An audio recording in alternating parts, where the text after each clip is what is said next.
record on the computer. Make sure your phones are on silent, guys. Okay.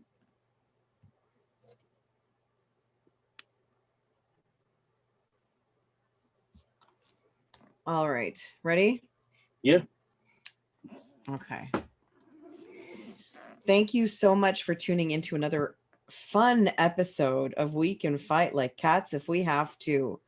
I don't know why I said fun, but I think we always have fun when we're recording, even though we're angry. You have the cool, calm, and collected Allon. I try. You have the hysterically giggly Natasha. I can't help it. And you have crazy, loud, obnoxious me, Sally. We are here today. I guess you can call this episode Discussing Bootlickers, the sequel. Because we want to talk about episode 900. We want to talk about just the general issues that occur when we have bootlickers and how they're strategically used systematically to divide people on a regular basis. And I think, unfortunately, there's a very national example of that right now. And it is, of course, dun, dun, dun, dun, dun, dun, dun, dun, I'm about to ruffle some feathers. Ms. Simon, the new Governor General of Canada. And I gotta say, I didn't realize how much it irked me that the new representative of the white monarchy of colonialism is now, I can't even say it. Like, for those of you not watching us on YouTube right now, I have a vomit face going on where I feel and look like I'm gonna vomit because I heard bits of the conversations between the Governor General Simon and the Queen of England. And just the overall, like at one point, Governor Simon starts to giggle essentially about, you know, how she feels she has such an important role. And the Queen says, well, of course you have such an important role. And I'm like, and Allon, you might take this the wrong way, but I expect this kind of arrogance out of a man, more specifically white men, than I do women. Because usually women are more modest about their accomplishments when they talk about them, even in the most arrogant of circumstances. So I was really caught off guard that this white queen was saying to this Indigenous woman, like, you know, there's nothing more important than representing me, essentially, even though I've slaughtered and committed mass genocide on the children of your culture. There's nothing more important you could do at this moment other than represent me in the government. I mean, how did you guys feel about all of this? I'll let Allon go. Yeah, let me go first. Really? Okay, so I just want to make sure I'm understanding the situation correctly. So we have an Indigenous lady who is representing what? The Queen of England. Okay, yeah, that's a problem. Like, actually, like, that is actually her role. Like, she is the representation of the Queen of England in the federal. So I think House. the bigger question, we talked about this a little bit before we started recording, the bigger issue when you have a situation like this is, why would this Indigenous woman even accept this position? And I think people of color need to realize and need to evolve in the mindset of, well, it's getting our foot in the door. Because that's like an old school adage, right? Like, fuck the racism and fuck what they're saying about me and fuck what they're saying behind my back and to my face, and fuck the fact that I can't sit with them and they don't even want to know that I exist. If I get my foot in the door, then like I'm doing something for like future generation. And I think that needs to stop, right? Like, that whole breadcrumb mentality needs to stop. Like, this is not an opportunity. Not every opportunity is a real opportunity. And I think that this is something that visible minorities need to really kind of understand in 2021. This is not an opportunity. You are not paving the way for other indigenous people to do any, like, what is this? What is this? Especially given all of the information that we have now of how poorly the monarchy has treated, systemically and historically treated, how it just the atrocities that they've committed against the Aboriginal people. So how do you as an Aboriginal woman say, oh, this promotion is an opportunity for me to represent my people? No, it's not. Because look at what the job entails. So basically, you're the slave master's rep. That's who you are. So that's what irks me the most about this. And Saly, I think you said this. You probably said this here in the recording, but I know you said it before, even off camera. This is one of those situations where she literally is a puppet. And this literally was done, like you stated, just to try to silence the discovery of these unmarked graves and these poor children, these residential schools. So the Queen's like, well, I got to shut people up. And Canada's like, well, we got to shut people up. So we will put this indigenous female to represent the Queen. So now look, everyone, the Queen and the indigenous people are cool again. So that means you can calm down now and stop digging, because we're cool, because you guys are cool now. Hopefully indigenous people are smarter than this, and hopefully they see through this. And I hope that as collectively as a society, they will, I'm going to say this unfortunately, but give this woman a hard time. Like, this is not cool what you've done in 2021. This is not the 20s, 30s, 40s, 50s, 60s, 70s, where we're so desperate to see a woman of color in a position that you need to take this on. That's not what this is anymore. You have the right and the information and the ability to say, no, thank you, sir or madam. I don't want this position. That would You have can made also say more. go fuck yourself. Absolutely. Just saying. Absolutely. And you know what? That would have made more of an impact on the community and on the nation as a whole. If this one would have come out and said, you know what, I'm gonna have to respectfully decline this offer because A, B, C, and D, that would have sent her, value into the stratosphere. She'd be an icon. She'd be a heroine for generations to come, right? The one indigenous woman who stood up to the Queen, right? No, she took the easy way out. And so it was, if anything, was a missed opportunity for her to really stand up to the Queen herself, and to the monarchy itself, and to the Canadian government itself, and say, no, thank you. You're not going to go ahead and put me in this position. You have done wrong to my people. You are continuing to do wrong to my people. I don't need your charity. I don't need this position. Thank you. No, thank you. Sorry, not sorry. I'll be over here if you have any questions. That's what she should have done. But again, Saly and I talked about this off camera. You have a lot of people of color who are comfortable in the matrix and comfortable in the oppression and comfortable in the system.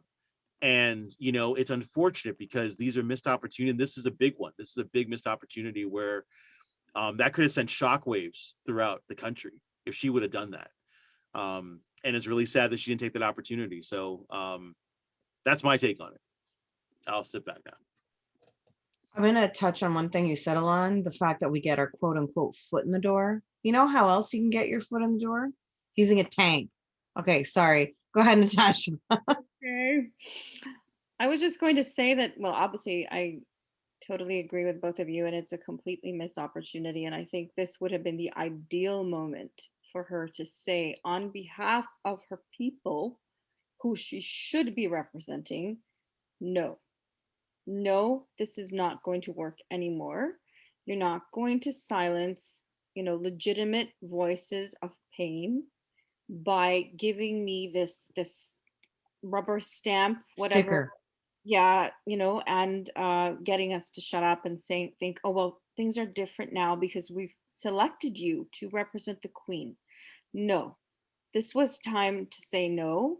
And it's sad that, there are members of every, community that's visible minority or cultural or religious minority, that in every one of these communities, you have people who are so desperate and so selfish and or just clueless, and just willing to take what I think we should have a name for it. I think it should be called the buyout. Because that's the word that clicks in my head when I Mm-hmm. see it happen. I see people who were once concerned about their communities or all minority communities. And then they get this job or they get this promotion or they get into this social club and instantly they're a different person. And I've seen it over and over and over again. And it's just much more visible when you're in a small town like Fredericton. It's very visible because if you have the GTA, I'm sure there's tons of buyouts there. But you also have a lot of people who'll say, as you just said, fuck you. So there'll be those people as well. And then Mm-hmm. there'll be people who are just doing their own thing. So you're going to have different kinds of people. But here, because it's such a small community, the pressure is intensified to take that job, to take that promotion, to get into the club. And people will do it for the stupidest of reasons. But I've also seen people do it for reasons like getting a PR, like getting a permanent residency. Um, I know that's serious, and that's like the culmination of their whole immigration journey. But at the same time, I'm thinking, if I am that person and I'm basically getting a deal, which is we want you to sell out each person of these communities. We want you to deny that there's any serious racism happening, and in as a reward we'll give you this job and you'll get your permanent residency. And I'm thinking at that point you should think really hard, is this a place I want to be? Because I would think that. And fortunately I wasn't in that position at that time, but I think a lot of people are placed in that position, and it is essentially a buyout. Not everybody's like a happy bootlicker. There's a lot of people who are feeling guilt, right? They feel there are people who feel guilt at doing it, but there They're is, not as dirty about it though. yeah, Those who feel guilt, you can tell, like, they those feel, are the sellouts. There's yeah, the sellouts and the bootlickers. yeah. So we should And differentiate the two because there's both of them will accept the buyout, which by the way, you're just like a on buyout. fire with term creation, by the way. The sellouts and the bootlickers will both accept the buyout. Yeah, But the difference is one of it does it while feeling shame and guilt. yeah, And though, like, I don't believe people should ever have to feel shame about their behavior, but I also feel that people should act with a little bit of dignity, respect, yeah, and like compassion and love and humanity towards other people. yeah. And the simple fact that Governor Simon is able to go up there Hmm. and represent the murderer. And I don't care if it's her parents. No, I it's don't care if it's probably not grandparents, the which, first, by the way, she was also involved. but it, My mother is a survivor of the British colonies in yeah, Egypt, and so is my dad. Like, this is something that is it's quite colonial. close to the heart of most people, whether Indigenous or immigrants. Mhm. We have all been affected by this one family, and some of us as recent as my parents' generation. Mhm. Um, the fact that you can go up and say that you're putting your foot in the door to make a difference. Yeah. No, man. No. You want to make a difference? I'm not saying go out and be a martyr. Mm. Like, I've accepted my lack of employability, really. The fact that people are so popular, sorry. The popularity in New Brunswick is so important. Mhm. And the word of mouth is so So important that I've just accepted the fact that my quote unquote bitchiness has rendered me unemployable. same. And I really don't regret it. And those who see my value, and for those listening, my family does own a business. And I have decided to take some time away from the business because I am done dealing with general New Brunswick public because of the shit that I've been put through. But I am employed. I'm employed by someone who understands and respects my activism. And tries to support as an ally. And as well as I, I never chose to be self-employed in the first place. I had to be self-employed because I never fit that mold, and that mold freaking hurt. And I think people could already sense that I couldn't be a Mary Simon. And I think that is what happened. I think that's why I could never really get a job in Moncton, New Brunswick, was because of my lack of employability, because of me knowing who I am and where I'm going. And I think it just all ties into this facade that we pretend like our government, our allies, are run by allies, and then trickles down. Like you see it, and it's like you said, Natasha, like you see it down, like you see it so blatant here.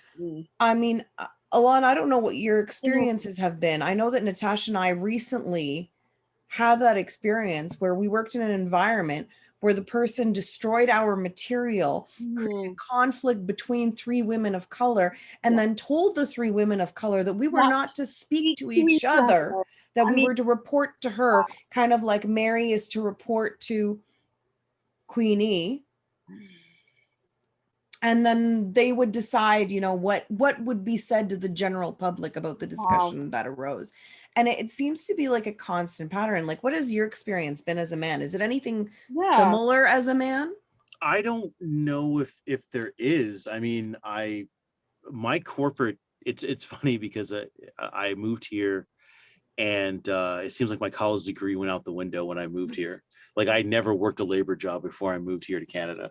You know what I mean? So it's like when I got here, it was like, who gives a fuck? You got a communications degree, you're gonna fucking lace on, right? That's, you're gonna work in a warehouse. So I haven't experienced any sort of corporate nonsense like that, and quite frankly, any office situation that I have worked in, I've always been the only black guy there. So there weren't other black people to kind of play one against another.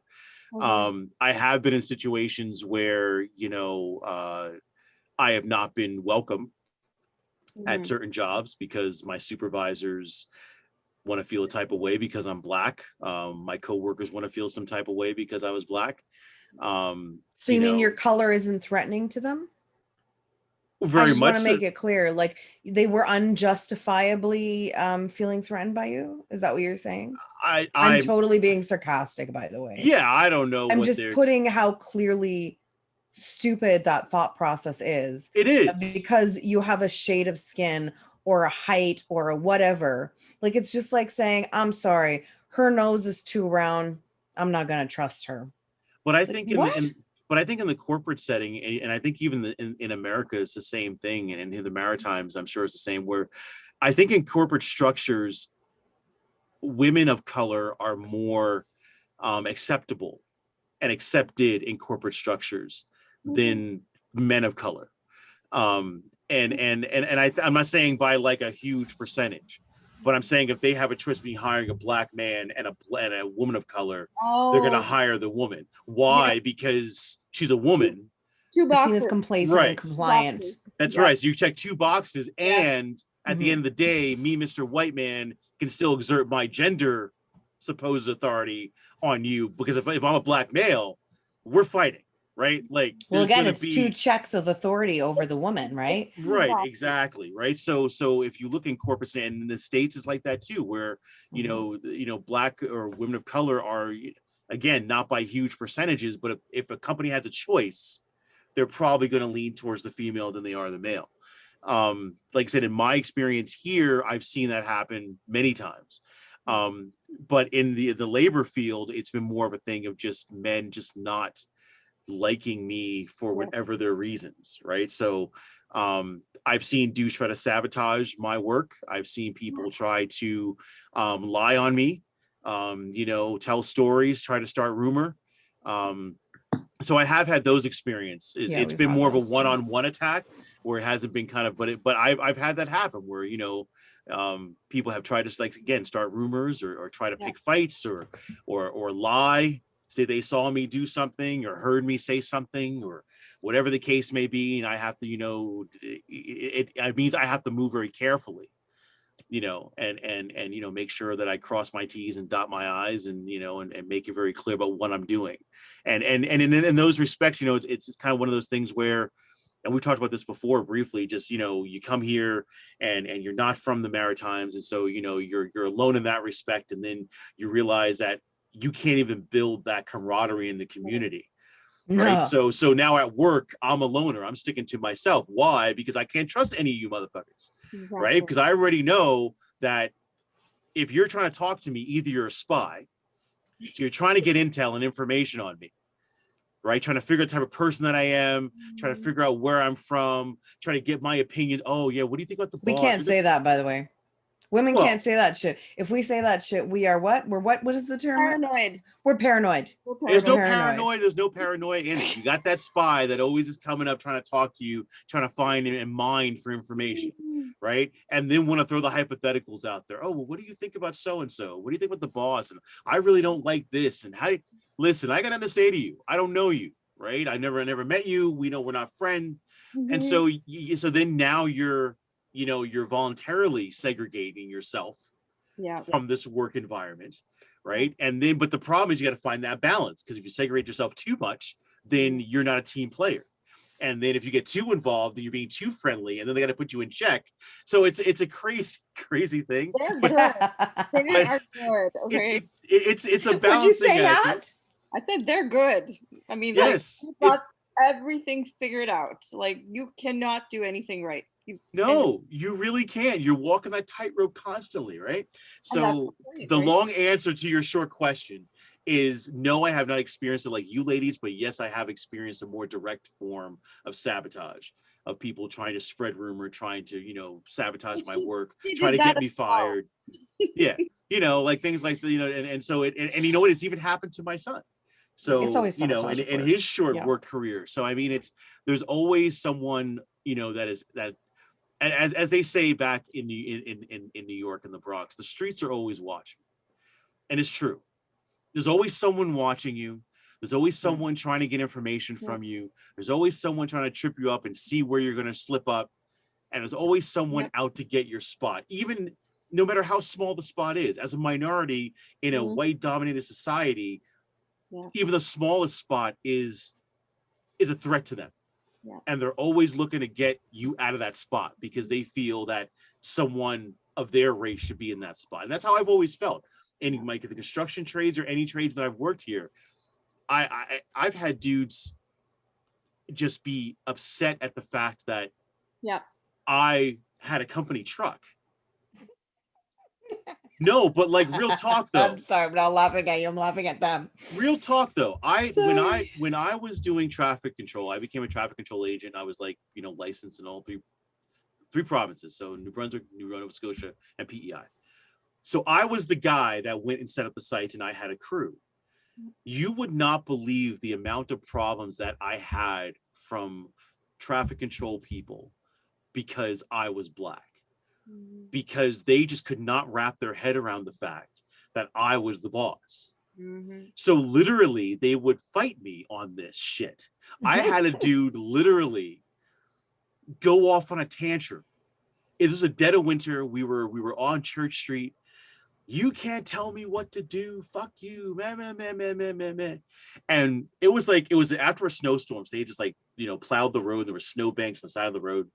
And so he's walking and yelling, fuck you, blah, blah, blah. I'm like, okay, well, listen, I am your boss. I know you don't like this, but you have to stand here and hold the paddle. You can't tell me what to do, blah, blah, blah. Anyway, he tripped and fell in the snowbank. And I was like, oh, look out, there's a snowbank. Don't tell me what to do. And he's in the snowbank flailing. But my point is that it didn't matter. Like, it just didn't matter. Right. The people would get so upset that they literally would try to sabotage my work, lie on me, create literally just to get me out of that position, just so they didn't see a Black person in that position. Right. Like the intensity and the anger and the frustration, like that is just something that is just unheard of. Right. Like, how are you angry at this? Like, I'm clearly here for a reason. You don't have to like the reason, but I'm here. You're not giving this grief to a white dude. So why am I getting this grief, right? But again, I have experienced the sabotaging in more direct ways, and it is real, whether you're in corporate or whether you're in a blue collar labor field. If you're a minority person, man or woman or child, you're going to experience it, right? There's going to be someone, even in school, even with kids in school. You got kids in school on on sports teams that don't like the fact that that you're a child of color. You know what I mean? Like my son experienced it. I've seen other children of color experience it. I've seen coaches be extremely racist in their lineup choices and choosing to. I remember in Riverview, my son played basketball there for a couple seasons, and literally the starting five were all white. All the kids of color were the B team. So it's like, what kind of fucking look is that? Right. So you mean to tell me that you as a coach are not staffing and not picking the best players? You're picking the whitest players because that's the image that the school wants to purport when they go and play tournaments. Right. And so it's like my son played football. We had that battle with him at quarterback. He was a black quarterback. They didn't like it. So they did everything in their power not to have him play. And I confronted the principal and confronted the coach and told him point blank. I marched right on the field and I was like, listen, I already know what this is. Like, you can tell me whatever. I know what this is.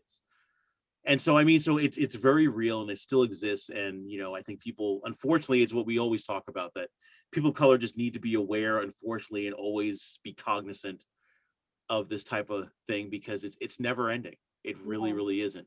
They just like you've said, Natasha, in the past, they just get more clever and crafty at how they do it. It doesn't stop. They just find new and inventive ways to keep doing the same shit. Exactly. Right? So you constantly kind of like have to upgrade your senses to.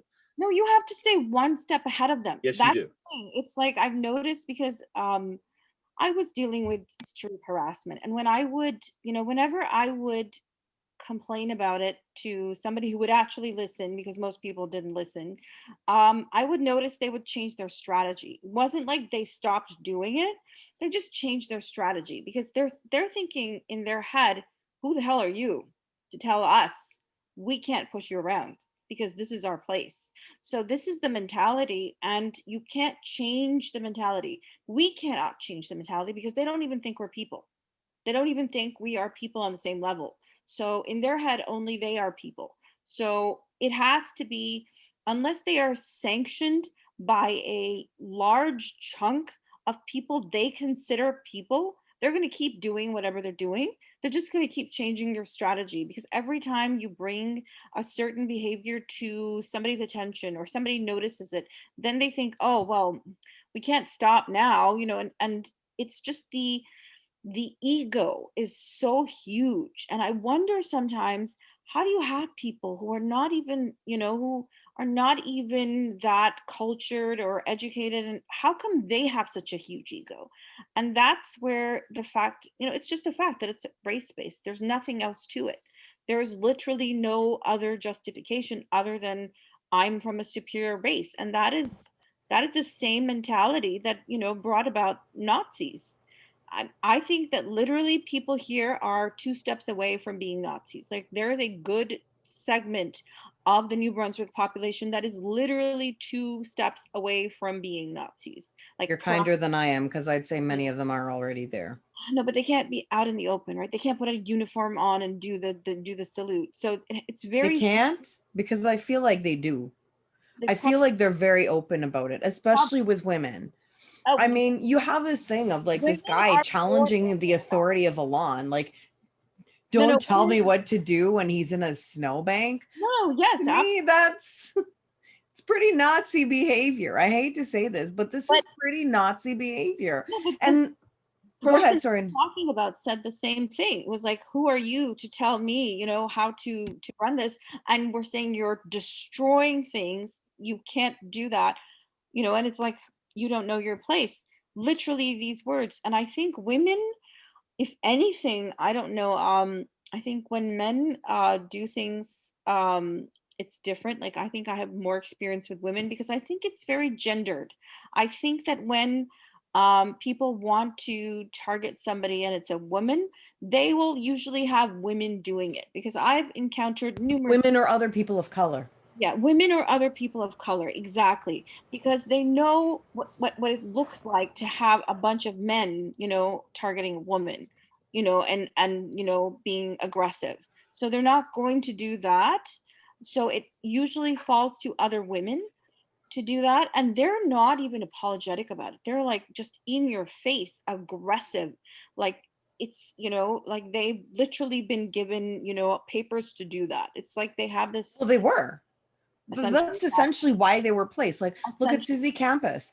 yeah. Her essential, like, I keep getting this, like, these people ranting at me that she's qualified to do the job. Do you really think she was fucking hired because she's qualified? No, No, none of the people before her were hired because they were qualified, because they weren't. no. None of the people hired before you, Susie, were qualified for the damn job that you are qualified for and you currently obtain. But the reason why they hired her at the time that they did, and in the convenient situation that they did, was because she's a Yeah, mess cleanup operator, right? They can have a woman of color yeah, go and tell women who have been sexually assaulted that yeah. no, no, no, you must be mistaken, and tell me and my husband, who were frauded, both people of color, no, no, no, no, no, no, you're You're mistaken. mistaken. Like, this is exactly why she was put in that role. Yeah. And I had so many people, I had the Rotary Club come up to me and say I'm saying something defamatory about one of their Hmm. members. Hmm. How is this defamatory?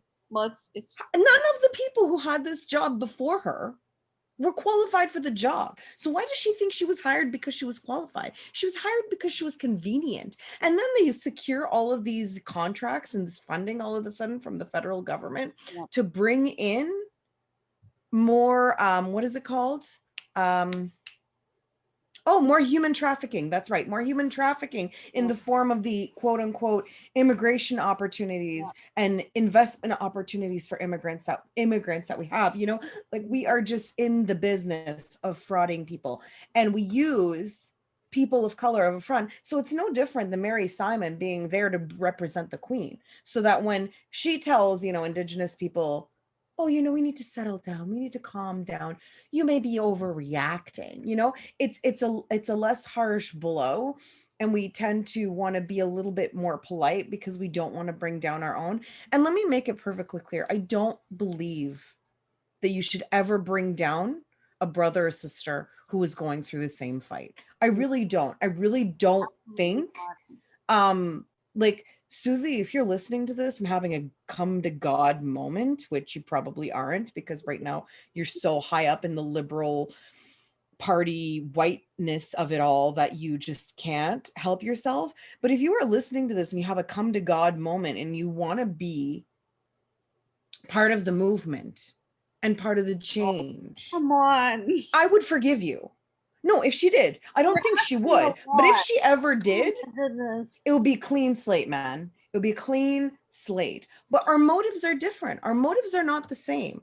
If we both have a motive of, we are here to build immigrant people or build strength within the person of color community, Yeah, that's one thing. But she's there to do a job, yeah, and she's doing it damn well, which is the execution of the voices of people of color and the execution of women who have suffered sexual harassment at the hands of 3+. And it's working just fine because now they have this female CEO of color.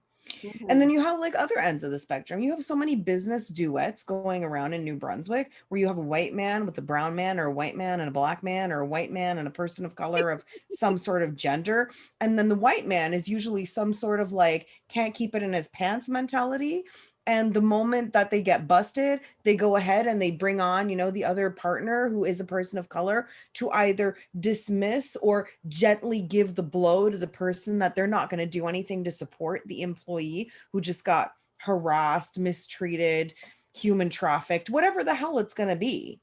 You mhm, have these things where, these people of white privilege and authority going in and using the position of weakness yeah, of a person that they are pretending to hold as their equal. And mm, this was a similar situation with me and Natasha in the company where we were. Um, there was a third person of color who was Iranian, and it was presented and pretended that this Iranian person had some sort of a cause, and that this person's word had more value than mine and Natasha's. Now, there was a whole other fabricated story in there that we all think was delusional that has nothing to do with the particular conversation. But the fact that people of color are constantly weaponized against people of color is not a new thing. No, it's colonialism. It's classic colonialism. This is what happened in all our, it happened in India, British India, where, Hindus and Muslims and Sikhs were played off against each other. And those, they were living pretty reasonably before then. I'm not saying they took care of each other and they respected each other, but you didn't have outright hatred and killing, to the point that when they pulled out, because they had to pull out, it wasn't a favor, they had to pull out because they just had lost too much manpower after World War II. Everybody went batshit crazy and started killing each other, and millions of people died. And this, is a direct consequence. I'm not giving them a pass because their unhealthy sort of preoccupation with their religious identity, over human rights is absolutely an issue. But the fact is, this was weaponized. And this was planted over and over again by the people in charge in British India. And they did it very deliberately, because as long as these people were fighting each other, they could stay in control. And this is, that's just one example that I can cite because I'm from that area. But the fact is, this has been done everywhere. And you would think that, given that we are now all equal citizens in this country, they would not stoop to these kind of tactics, because we're supposed to be equal citizens. We're supposed to be contributing members of society. And if you want people to contribute, you are going to encourage them to contribute, not discourage them and make them fight each other. Because how is that good for the company? After this incident happened that, you're talking about, what happened? The company collapsed, because you cannot do that and expect good results. When you have, I know that people have issues with Google and Facebook and Microsoft for other reasons, but the fact is, they hire the brightest and the most motivated people, because when you stoop to these kind of tactics, you go down. There is a reason why New Brunswick is not doing well, despite the boatloads of immigrants that they're bringing in. It's not doing well because they're not hiring the right people for the right things. They keep going back to their colonial, tactics and their nepotism and their cronyism, and they're going to keep doing that because they cannot tolerate. And I say they, I know, okay, it's not everybody. I want to be very clear. There's some very nice people. However, let's talk about the majority who's actually running everything. They cannot tolerate having somebody who is not white and Christian. It's both, because it's not enough to be one. Because again, Middle Eastern people, like you, Saly, are visibly white. Like and if you're brought up here, you don't even have an accent. So it's not about that. You have to be perfect. You have to have the European skin. You have to have the right religion. You have to have the same cultural background. It has to be all those boxes. And if you don't fit all those boxes, then you are just not good enough. You're not good enough for that position.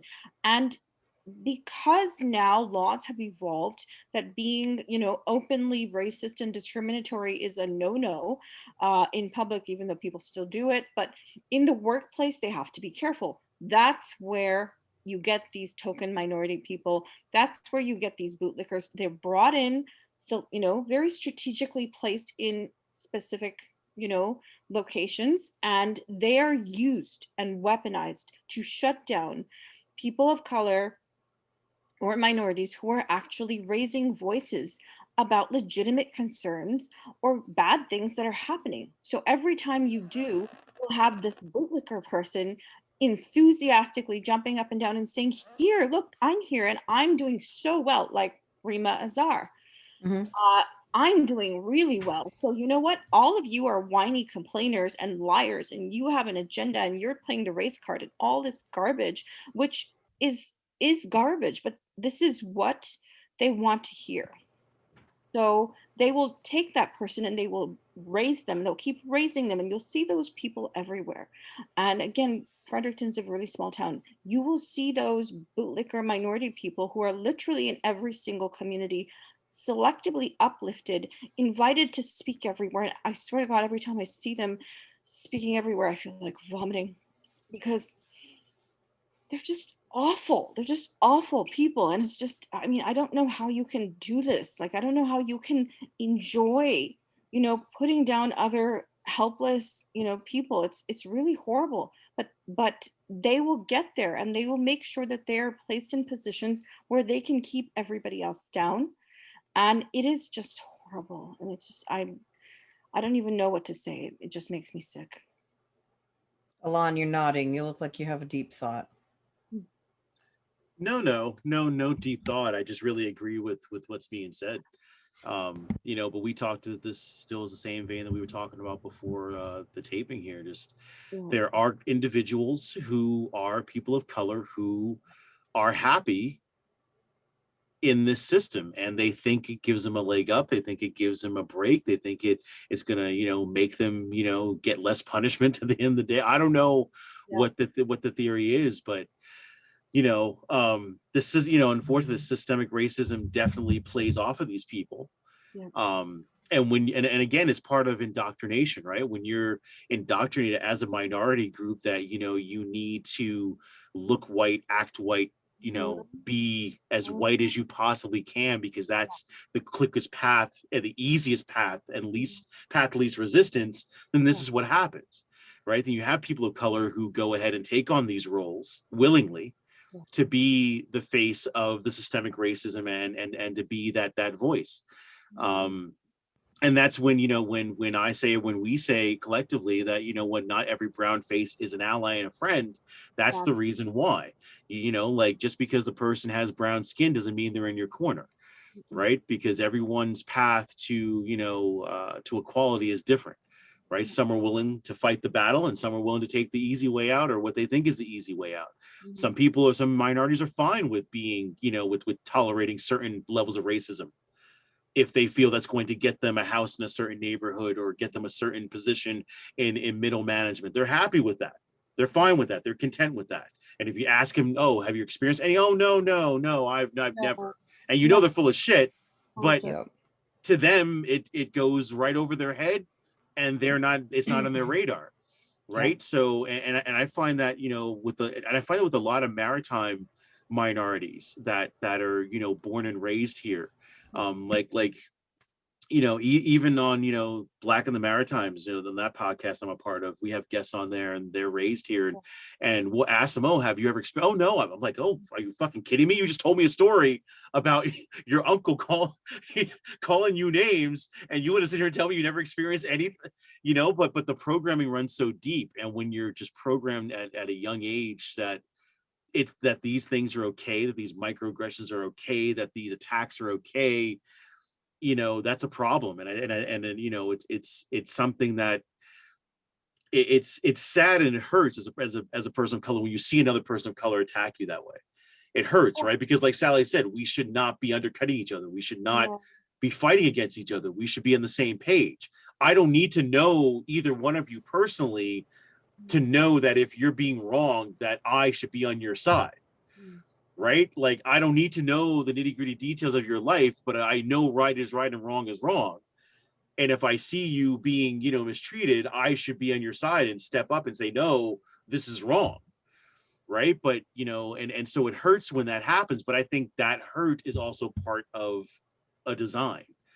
Right. Like, white systemic racism knows that that's going to hurt more than a white man. You expect the white man to do it to you. But you see someone who looks like you to do it to you. Well, that's interesting. You say that you expect the white man to do it to you. And it's funny. I mean, it sounds incredibly naive, but I'm thinking back, and when I moved here, I did not expect white women to do it to me. Okay, maybe that makes me an idiot, but the fact is, I just had not had an experience as an adult with other white women before. Like, it was always, my teachers or my aunts, women who were from a different generation, and they were great. Like, they were, my mentors. I loved them. Like, they were wonderful people. I never had competitors before. who were white women. And I was really shocked when they tried to undercut me. I was very shocked when they refused to listen or to hear, and made every effort to, you know, just ignore, or worse, say I'm lying and I'm, trying to get attention, and really awful, awful things.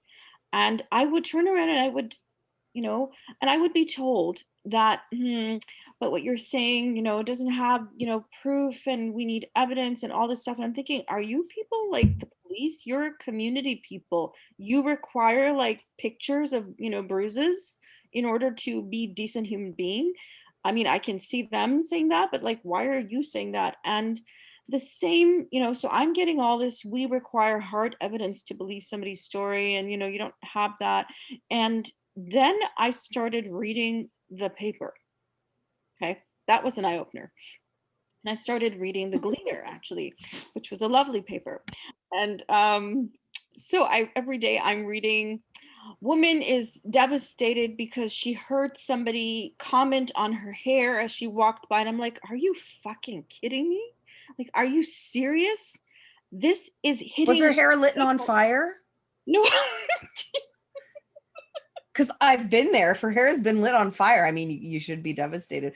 But you know what? I wasn't even allowed to be devastated. But was her hair lit on fire? Some man apparently, said something about her hair in a workplace setting, and she was devastated and wants the organization to be like, whatever, investigated. And I'm thinking, did they get investigated? Serious? No, I don't know if they did or not. Because the school district didn't get investigated either when my hair was set on fire. So let's just like, oh God. I mean, and I, not one time, but over and over again. I was, every time my mouth is open, I'm like, are you serious?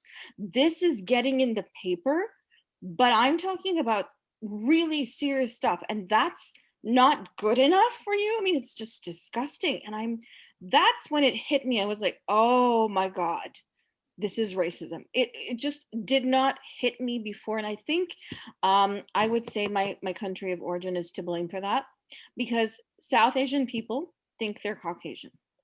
They think they identify with white. I don't know about Indians, because I think that there's a lot more diversity of color there, but people from my country are, it's okay. So a little history about my country, which is Pakistan. It was formerly part of British India. And when the British basically had to leave, partly because of Gandhi and his his nonviolence protests, which worked really well, and partly because they just didn't have the people. When they pulled out, you had 1/3 Muslim population and 2/3 Hindu population, and a smaller number of Sikhs. And the Muslim population at the time was very concerned, given all the hatred that had built up during British rule, that they would be killed and basically, disenfranchised. So they started saying, we want our own country. And so I don't know how, but they got the British to agree. And they came up with a plan which split the country into 3 pieces, and based on religion and where people identified. So they put out a call and said, okay, so on this day you have this much time to go where you want to go. If you want to go to this Muslim majority place, you can go here, and if you want to go to this Hindu majority place, you can go there. And then they pulled out, and that's when millions of people died, because there was no control, and it was like horribly traumatic, and that continues to this day. But I'm digressing. But so there is a lot of identification, I think, in people in my country with people who they perceive to be European, because the thought before England was a friend. before England, before British rule, you had the Mongols, and they were ruling India, and they were Muslim converts, and they were basically from the Caucasus Mountains, like that area. That's where they came from. But obviously it's been, hundreds of years, and that's not who you are anymore. But that is who they identified with. So I think there was that, there was the religious identification that we are actually that. And then there was also the color status, because when the British came, they obviously were nicer to people who were whiter, in jobs and in positions, because they identified with whiter, right? So there is that colorism that heavily exists, in my country, and in India too. I mean, I haven't lived in India, but um, you know, everybody watches the movies there because we have the same language. And there is a lot of colorism. Like, there is a ton of it. White skin is worshipped in every song that is about women. It will typically start with, your skin is so white, and your eyes are this. And it's like, it's embarrassing when I listen to it, but it's literally every song that is, they will bring in whiteness at some point. So it's worshipped. And there is a lot of identification, with people who actually, South Asians, who actually think they're white. And I think they get a rude awakening when they come here and realize, oh, we're not actually white. So I But I don't know. think that's, oh, That's, sorry. I think that's even prevalent in the States. Like, that's nothing yeah. just particular to Middle East. Like, No. I'll just keep it 100. I was not comfortable being black for a very long time in my life. I don't Okay. think until I got into my 30s that I began to be comfortable being black. Wow. Um, it's a rough thing. It's one of those things where my parents are more concerned about us being, decent people and members of society. Mhm. Um, Racism really wasn't talked about a lot, but my mom was always very, especially with me, she was always very kind of cognizant about, Mhm. you need to make sure that you act a certain way and move a certain way and be a certain way, because Yeah. you don't want to, hinder opportunities or whatever that come along. Mhm. But I was very uncomfortable as a black child, very uncomfortable as a black teenager, Mhm. very uncomfortable as a black male, as a young man. I was not, I was not happy. I was not comfortable in my own skin in any way, shape, or form, because Mhm. everything that I saw and everything that I liked and had an interest in was termed to be white. Mhm. So my diction, and when you have black kids telling you you talk too white, and you have white people telling you, well, you sound white, well, Mhm. then I guess my fucking brown skin must be a problem then, because clearly something went wrong, right? Um, I wasn't being told, and and the thing in the narrative in the black community has changed, and I know black people don't want to hear this, Mhm. but black kids today don't have that issue that I had when I was a kid. Mhm. Now, as a young person of color, you can be anything. You can like rock, classical, pop, urban. You can dance. You can like science. You can like math. You can like a bunch of shit, and Mhm. no one shits on you for it. Yep. When I was a kid, Yep. if you were dark and black and Yeah. lived in the hood, Mhm. you were ghetto. You liked rap, R&B. That was it. Mhm. No one was accepting anything else, whether they were black or whether they were white. If Mhm. you were a certain skin tone, this is the mold that you had to fit into. And society was huge in that. And whether white society was very big in that, but black society was big in that too, Mhm. where, well, you're not acting black enough. Yes. So I had to deal with all that. So as a child and as a teenager, it was a problem, right? Mhm. Because here I am, I like rock music, I like electronics, I like movies, I like sci-fi. I'm watching Star Trek and the X-Files. I'm watching Saved by the Bell because I had a huge thing for Kelly Yep. and Lisa. You know what I mean? Like you know what I mean? Like what was I gonna do? What was I supposed to do? So that was an issue. So I mean, even the States, it was a problem. Next, Yep. and now this generation is a lot different, Yeah. where urban community, black minority communities are much more open and accepting of you liking other shit. Mhm. But for the longest time, that wasn't the case. And if you liked anything that wasn't deemed black, Right. you were ostracized by your own people. Mhm. right? So it you know, so I mean, yeah, I understand that feeling of looking in the mirror and being like, ah, that's not the person that, like, the person looking back at me is not me, Mhm. right? So my mental image of myself was not what I was seeing in the mirror for a very long time. And so, you know, that's a really shitty place to be, and it's one of those things where it kind of clicked.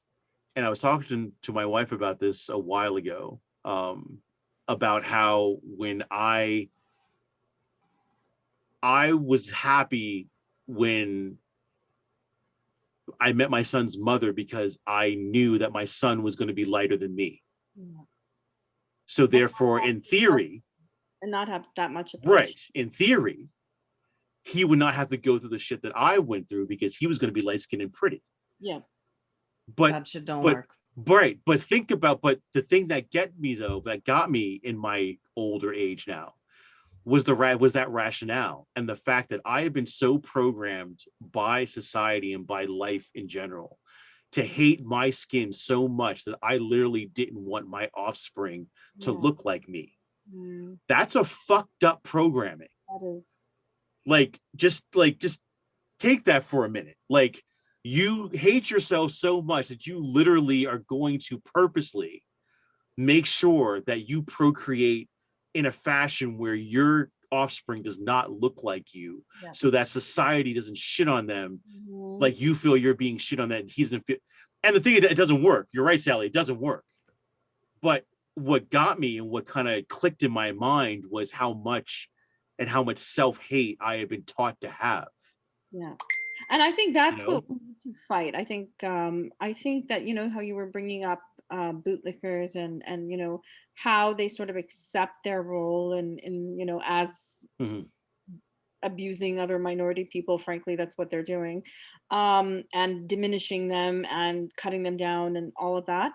I think it's even sadder like than that. I don't want to feel sad for them because they're horrible people, but you have to on some level believe that you are inferior. On some level you have to believe that And it is okay for you to be treated badly, whether it's because you think you're not pretty enough, or what, you know, because you don't fit in with Eurocentric beauty standards, or because you think your culture is defective and barbaric and all the stuff that the media and politicians and communities telling you you have internalized. And I think it's a lot easier to do when you're growing up here like Sally did and like my kids are doing.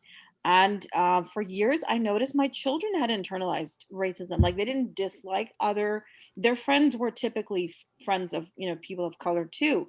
So it wasn't that they felt they were not attractive, and they were girls, so for girls being attractive comes very very early.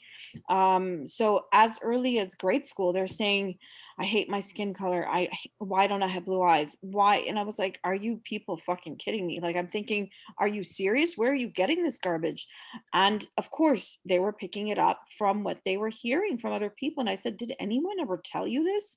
Okay, a couple of people did. I mean, because I'm assuming their parents were completely and totally uneducated, but most people don't come out and say it. And you know, I think my daughter was describing it. Boys probably did. Um, I don't know, but they didn't really hang out with boys, right? It was mostly They don't girls have to. groups. And girls groups, as you know, it's talk, talk, talk, talk, talk. And it was, they said they would keep noticing our skin and they wouldn't say there's something wrong with it. They would say, oh, you're so dark compared to me. I wish I was darker. And then it was, they're like, but they keep pointing it out. They keep saying it over and over again. And then you keep noticing you're the one who's different. And you know, you keep thinking you're not like everybody else. And that was, I think, the difference. I mean, I got the same treatment. I mean, not comments about skin color, because hopefully you'd think women in their 30s would be beyond that, but just you know, constant put downs, constant, you know, bitchy comments, constant, you know, things like that. But I didn't hate myself because of it. I didn't think, well, geez, there must be something wrong with me. I was thinking, wow, you know, these people are not evolved at all. And with the girls, they did not have my experience of growing up in a country where I was not a minority. Yes, I was a gender minority. And yes, women were treated like utter and complete garbage. And I'm going to be very frank about it. But we were all treated like garbage. Like all of us. United through garbageness. You know what? It's funny that you say that, because I'm going to touch on a few points and then I'm going to bring it to closing. Yeah. So one of our listeners contacted us, and I was having a conversation with her, just kind of like a mental health check-in, which, all people listening to this, you should check in with each other and make sure the mental health of the person, Yes. going through this fight is doing okay, because it is damn hard. And this particular individual is an immigrant, and an immigrant from Egypt, and I am Egyptian as well, in birth. And as many of you know, in 2011 there was a huge the Arab Spring event, where there was all these revolutions in the Middle East that led to absolutely no change, but or worse. Um, but she was devastated, and she said to me, I'm so tired of fighting, Sally, and she's like, the most mind fucking part of it is that in Egypt, I was fighting with Yeah. other people like me Yes. Exactly. to fight the oppressor. Mm-hmm. Here I am fighting through Oh, people like me exactly. to try to even get to the oppressor. Yeah. And she said that's what's really heartbreaking Yeah. and morale destroying in this whole situation, is that she left her family, she left the love and support of a Community. community that understood the oppression and lived it together, Mm-hmm. to come here and live it by herself. Yeah. The second thing I'm going to point out, like the fact of worrying about other people of color, I think I can safely say that I was the hell afraid of Natasha. Natasha was the hell afraid of me for a good solid few months when we were first introduced to each other, and we did not disclose much. And it became clear at one point that we were on the same page with each other, with like the languages made sense. I think we understood each other's secret code, and I think we realized that it was a safe space. And from that point on, we knew that, okay, she ain't a bootlicker. So we were kind of relieved, and we were able to work together. But Mm-hmm. it's really, That it the point happens I so want to get often, to right? next is that Yeah. it's that point of solitude that you hit when you know that you're different, and you can't trust those who are different. You Mm-hmm. also know you can't trust your own that are different like you. And I'm saying, the boys, especially, and when it comes to, I'm going to jump to another topic, which is the boys, or feeling, I have no secrecy about my body dysmorphia that led, to, me having eating disorders, and that is a permanent state. When once you are anorexic or you have eating disorders, it's like once you're an alcoholic, it does not go away. This is not something that is ever really going to go away. I still can't look in a mirror, and I'm 37 years old, and I have to teach my children to love their skin that they are in, when I absolutely loathe everything about my own appearance. And that is not an easy thing to do, but that is ingrained in, being a child who had my hair set on fire because it was so decrepit, who was sat behind in class and told how, baboony looking I was, and how barbaric and stupid the traditions of my family were, and our cultural identity and our cultural heritage, and our traditions were so dumb that, I didn't deserve love. I deserved this group of people sitting behind me in class, whispering these things into my ears while I'm trying to focus in class. So, a side note right here, parents, if you're starting to notice that your kid's Yeah. grade is dropping, and your kid usually is a high performing kid, that's a red light. Like, Yeah. that's an alarm bell. Yeah. And another thing of like silent kids, like, if you're a parent with a quiet kid, ask way too many questions, please, Yeah. because they're probably not telling you of some serious situations. And when you say like, we get punished because we're different, like not only was I punished because I was different, I would get the punishment of the white kid that was paired with me in the duet, Annabelle Godet. I was always paired with her for duets from, in piano. And she would not, whether she could or could not, she would not be able to learn the material required for the duet for our competitions. And I always played my part and I never stopped. And I remember finishing my parts and just sitting, and she couldn't finish her part. She could barely get to the halfway mark. But I knew that if I didn't finish my part, that if we both screwed up, I would get double a beating instead of just her beating. So like you think of those things, and this is what's happening with the kids. And at the end of the day, I'm still not a bootlicker. Mm-hmm. So I'm going to say something here that's going to sound extremely harsh. There's a big difference between the intentions of a sellout and the intentions of a bootlicker. And I'm not saying that the intentions of a bootlicker can't change and they can downgrade from a bootlicker to a sellout to eventually a decent human being with balls. But Maybe in another bootlickers, lifetime. they're not doing it out of fear. Yeah, they're not. They're doing it out of power and a desire for gain. Mm-hmm. And I refuse to sympathize and allow them to think that they are getting away with the image that, oh, they're just doing the best that they can for the cause and getting their foot in the door. That's not what they're doing. They're working on their own foot, getting in the door in their own game. And they're That's not treated politics. badly because they believe that Yeah. they deserve what they are receiving. And because they are willing to be puppeteered to get what they want and give what the others want, they will be treated in a way of affection from the people using them. They'll be treated like dogs, Yeah. lap Poodle, dogs. poodles.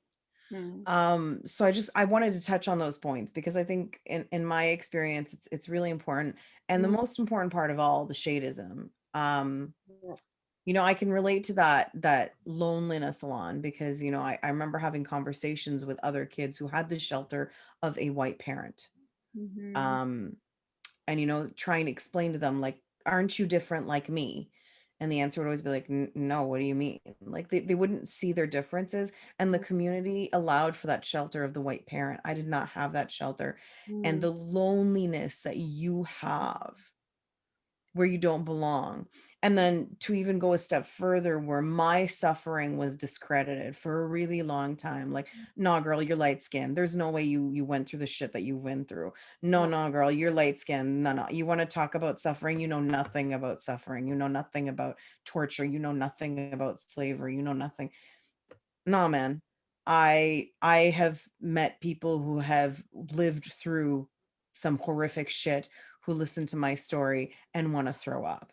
Um, and again, my story happened when I was a child. So if we want to say that we are above treating children with this hierarchy, we are not. Mm. I'm going to bring it. Oh, there's one last point that I'm going to bring up before bringing it to closing points.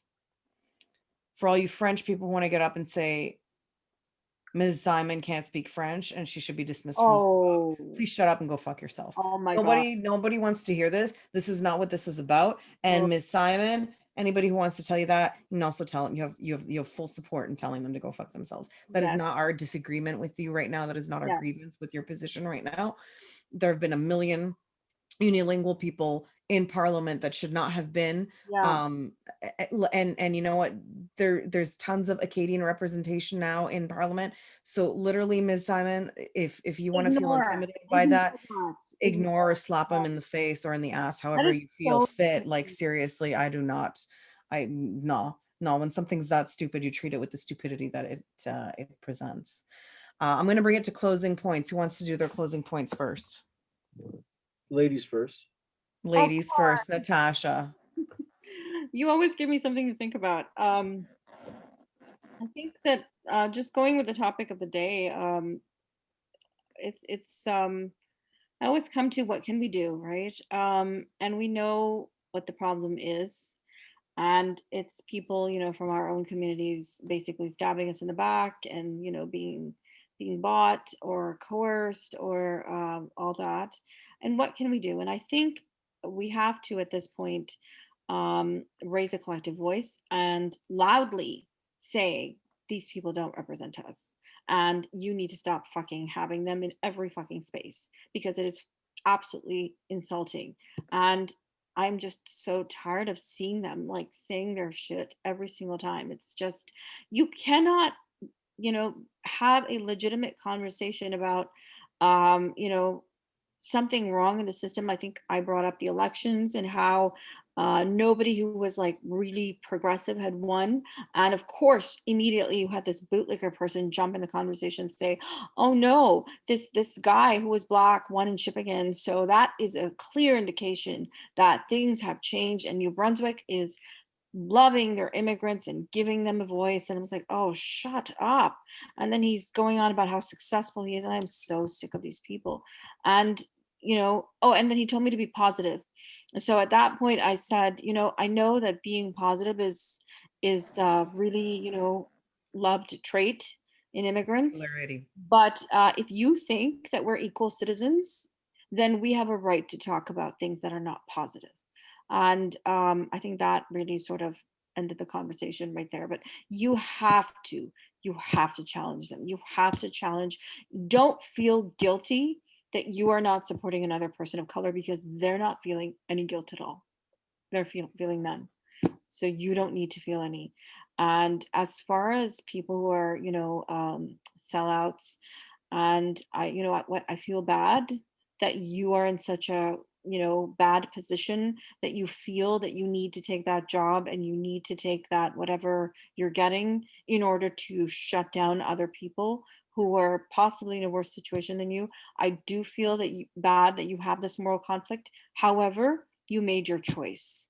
And I don't feel, I don't think that I have the mental space to sit there and feel sorry for you, because you made your choice and you knew what choice you were making. So you can't have it both ways. You can't be a good person and simultaneously, bring other people down for your personal gain. So I think we need to just have, you know, um, a collective voice as much as we can, and we need to take back our sort of, we need to be the ones deciding who gets to represent us.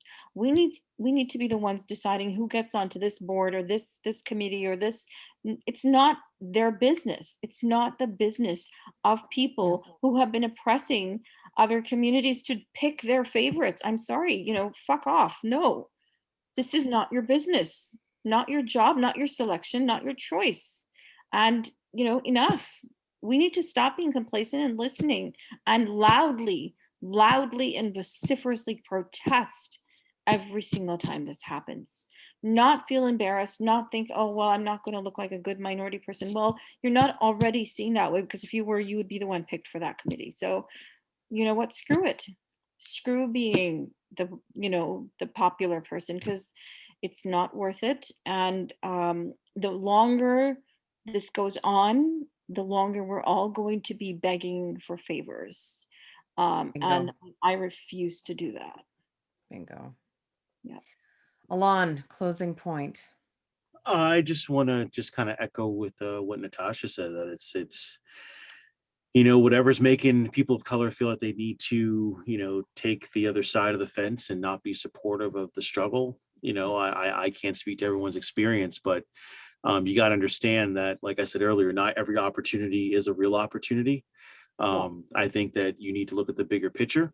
Mhm. I understand that, no one pays your bills but you, and all that, but at the same time you can keep your integrity and still pay your bills. You don't have to sell people out or sell them down the river, or be someone's henchman, or Mhm. be someone's puppet, or be someone's lackey, or be the Or if you're a doormat. woman, be someone's bitch. That, or a man too. You could be a Or man and be man. someone's bitch too. So you don't have to take that route. You can still have dignity and respect. And I think at the end of the day, it does come down to character. So you got to be a person of character. If how do you want to be seen and portrayed, right? Like, you got to understand your life is still exists outside of that realm. So whether you're kissing your boss's ass, whether you're kissing your neighbor's ass, whether you're doing whatever, you still have life outside of that, right? That's where your character and your good name are going to carry you further. So I just stress to people of color, just be people of character, If it's not right, it's not right. And again, every opportunity, every promotion is not a good look. Sometimes you got to take a step back and be like, hey, is this a good look for me? Is me representing the Queen of England a good look for me? Yeah. It's not, right? You know what I mean? And morally, is this a good look for me? No, it's not. Do I, you know what I mean? Like, you got to look at things and you discuss it and you know, discuss it with people and get different opinions. You know, and don't be afraid of other opinions. But at the end of the day, it just comes down to just, you know, being a person of character and just understanding that it's not right when you choose to sell yourself out or sell your people out. Because at the end of the day, like Natasha just said, the powers that be do not differentiate between us, right? It's all one blanket, you know, mosaic for them, right? It's not, oh well, like he's a good black person and this, that's not how it works, right? The system doesn't care, right? You fall into a certain shade, the system kicks in. So, you know, it's and it's funny because, you know, in movies and shit, that's usually how it goes, right? So the bootlicker person who like helped, you know, the Nazis round up, you know, they end up in the chamber too, right? At the end of the day, they kick him in just with everybody else, right? Probably a bad example. So some people are not going to like that example. That's the first one that came to mind. But that's usually how it goes. The person who helps the warden in the prison to like get other prisoners ends up being either, you know, thrown in solitary confinement or thrown in general population, gets beat up. So anyway, that's how it always ends. So You just can't trust understand oppressors. that.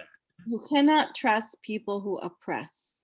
No, Uh, you can't, no even matter if what you are color they are. even if you are their bitch, you cannot trust them That's right. because if you're not doing what they want you to do, they're going to turn on you. And I'm sorry, I interrupted you. Please finish your No, thought. no, no, you're absolutely right. I just wanted to carry on your point that, you know, if you are a person of color and you feel like that's the path to, that it's not, because in the end, they're going to throw you in the chamber, they're going to throw you in the fire right away without hesitation, no matter what you do for them.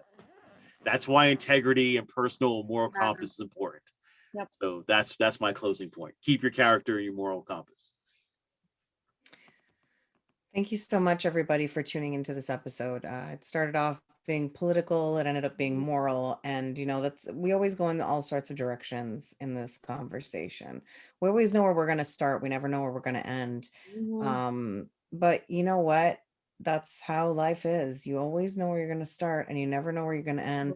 But every step that you take is one that you choose. That is one that you choose, and ain't nobody going to be a hero for nobody unless if we're all each other's heroes together. That is a solid fact. You want to really get through a door and make a change? Playing the game by the rules of the oppressors is not going to get us there. We're not stupid enough to fall for that game. And if you're stupid enough to fall for that, we're going to let you fall on your own. I'm sorry. We're tired. We're getting old. We can't do this anymore.